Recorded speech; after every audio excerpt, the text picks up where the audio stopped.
Some Arsenal fans' reaction to the Benjamin Sesko news is just quite frankly embarrassing. So let's get into it. Mate, some of you need to really reevaluate how you react to your news and to football just generally. All I've seen on social media, even on my comments section on the last video I did about this topic, all I've seen is people dragging Sesko because they opted for Gyökeres as their choice for the number 9. Now look, admittedly, I was someone that probably opted more towards Gyökeres than I did Sesko because of the goal scoring record, of course. But that doesn't mean to say that I was banking absolutely everything on Gyökeres and I wouldn't accept Sesko as an option at the Arsenal. Because understand the fact that people are calling Sesko a project player and not the finished article. You are kind of contradicting yourself in a way when we consider Gyökeres' position. Because yeah, with Gyökeres, you've got the goal scoring record, but I would err on the side of caution when we're talking about that because of the league that he plays in. Because we've seen players from the Portuguese league not really hit the heights that they once did in that league when they're coming into the Premier League.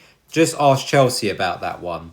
And if that's not enough for you, just look at these stats from Darwin Núñez at his time in Benfica, and we can with absolute certainty say that we haven't seen this Darwin Núñez play for Liverpool, despite them winning the league this season, just gone. So what I'm getting at, that goal scoring record that he has does not guarantee that you are going to see that when he or if he was to touch the Premier League. Whereas when you look at Sesko, right, Tom Canton summarised this really, really well. And if you don't watch the Goon at all, go and watch it right now. The latest episode, he actually goes through the XG stats, which are very accurate stats in terms of quantifying how effective a striker is. But in that show, he shows just how Benjamin Sesko is exceeding his XG by a considerable amount at his age in a way more competitive league. The Bundesliga is in the top 5 leagues within Europe, and this guy is putting up some fairly decent numbers for someone of his age in a league like it. But don't take my word for it. Team News and Ticks, who is a fairly decent insider Twitter account that speaks on all things Arsenal,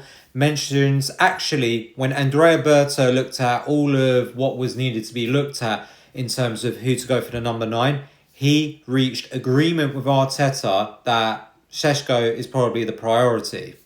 So that goes against the little kind of back and forth rumour that was going around that some of you were revelling in because you don't like Mikel Arteta. So how about instead of judging a player before we've even signed him and writing him off, we actually let him play out a season and see just what he can provide and then make our